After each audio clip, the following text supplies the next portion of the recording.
At that time, and even for many years afterwards, I did not believe that the government would use me in that way. I had devoted my whole life to government service. I had been in the Air Force, I was in the Navy, I was a river patrol boat captain in Vietnam. I had proved myself. I had combat ribbons with the V for Valor.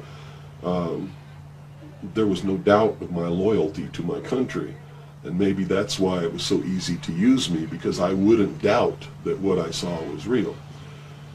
But over the years, I've done a lot of research. And what I've discovered is there's no proof existing anywhere that extraterrestrials are real, or that have ever visited this planet, or that they exist anywhere in the universe.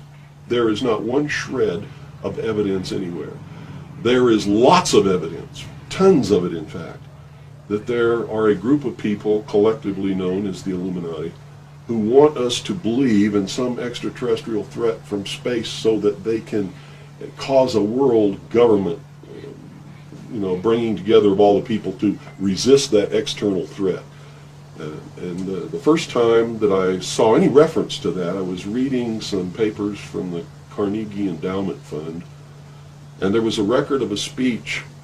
It was a dinner for Viscount Ishii of the Japanese delegation, the Japanese imperial delegation, in 1917. And John Dewey was one of the speakers.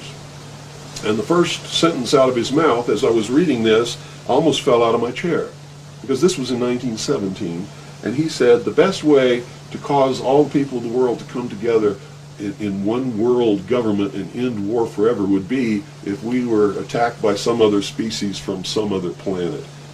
And boy, that just clicked with me, and I knew that that this is just another scam. This is the age of deception. There's no doubt about it.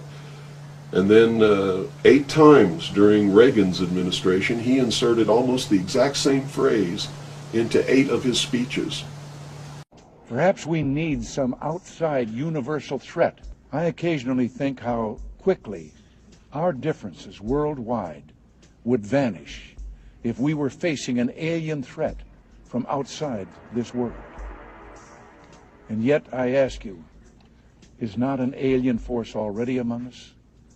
What could be more alien to the universal aspirations of our peoples than war and the threat of war?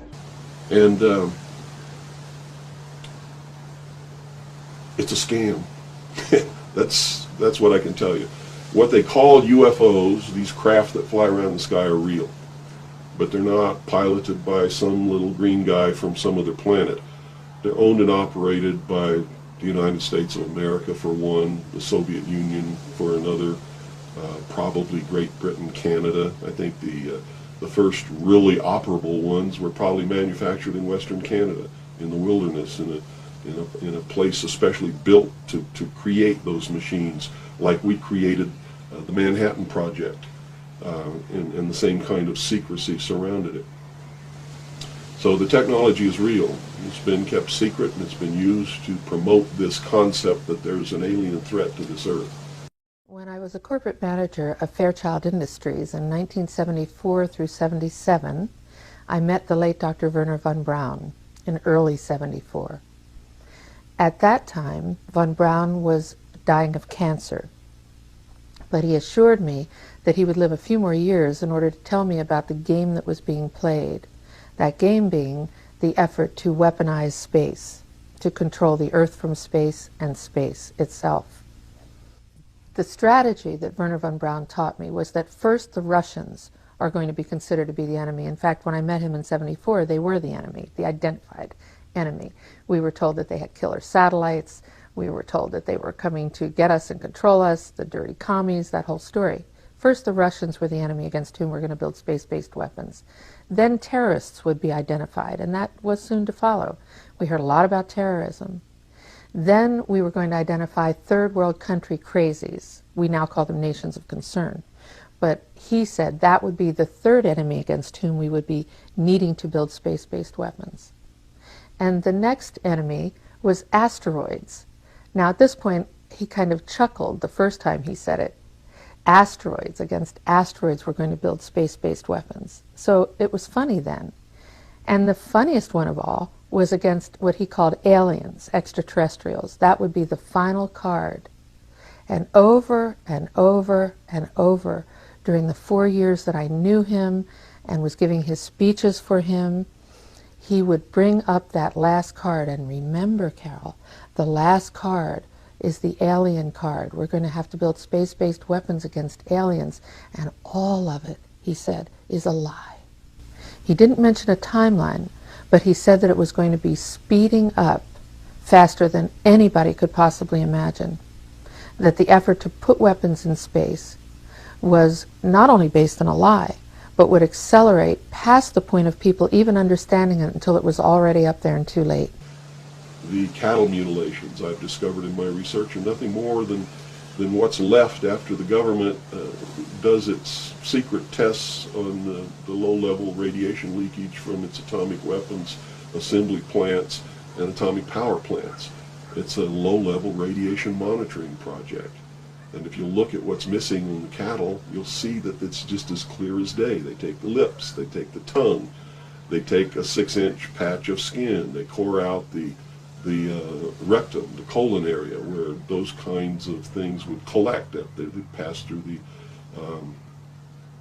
the digestive system. On female cows, they take the udder to check for low-level radiation in the milk. This is being passed to the calves, and these are all grazing animals that graze on the grass where the radiation falls when it falls from the air, and it's just an incredible deception. And I'm just amazed that people have fallen for it in the manner that they have, in the absence of any proof whatsoever.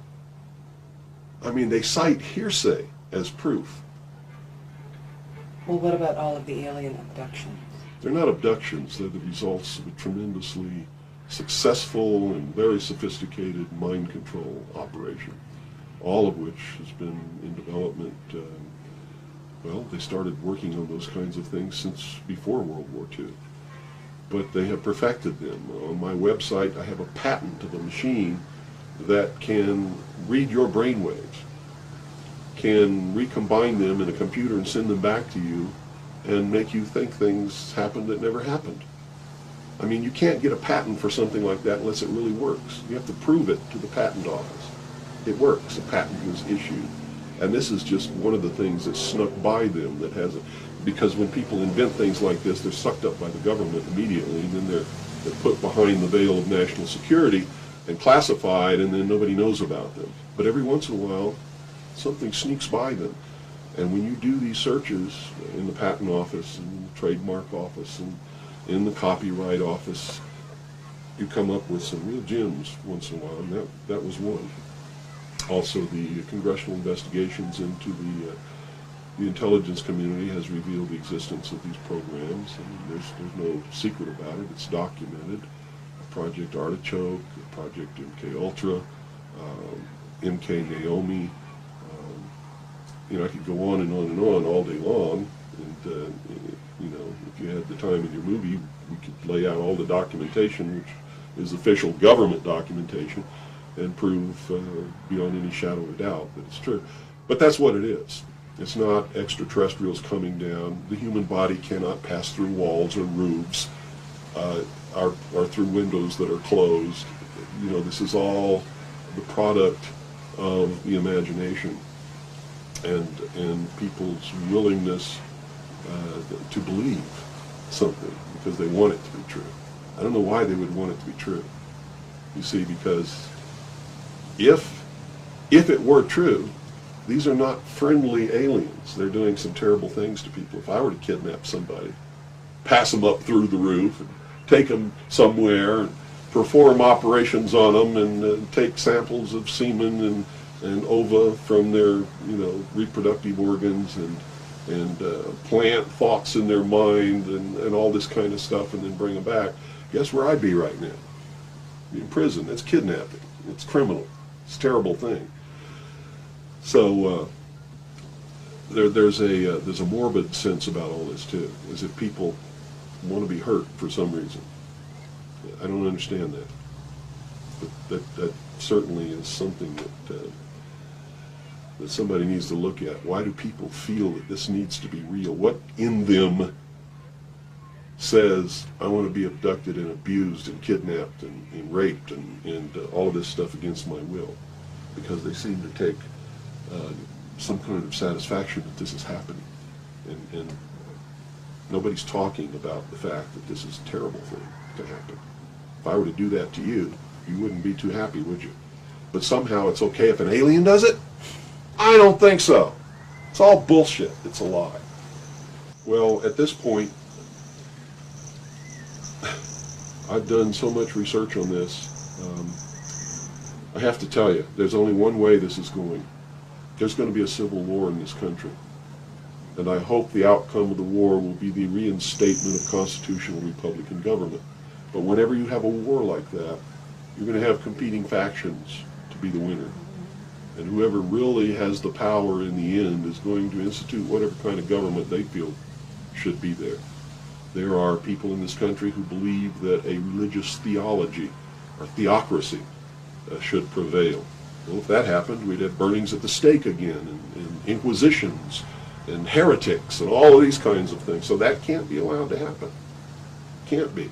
Doesn't matter what my religion is. It can't be allowed to happen. There are people who want a socialist government, much like the one in Sweden. There are people who want to create in the United States what the Soviet Union had hoped to be. There are real Nazis, all of them socialists. Hitler was a socialist. So I see the future as being tremendously dangerous for all of us.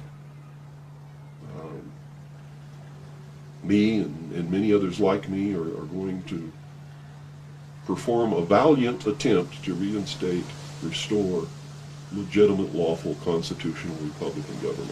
Whether or not we're going to be successful, I can't tell you. But I will tell you that once this war starts, it's going to be terrible, it's going to be bloody, and it'll last for 10 or 15 years. That's the nature of this kind of conflict. If you look around at all these mountains around here, there's enough guns, ammunition, supplies, clothing, and food buried in these mountains to support an army for 15 years. And I don't think the American people realize that they're on the brink of a civil war. You see, there are many of us who took an oath when we went in the armed forces, and we meant it. We volunteered. We weren't drafted. We care about this country. And the oath was to protect and defend the Constitution against all enemies, foreign and domestic. And we will fulfill that oath, even if it means we die in the process of doing it. It's that simple.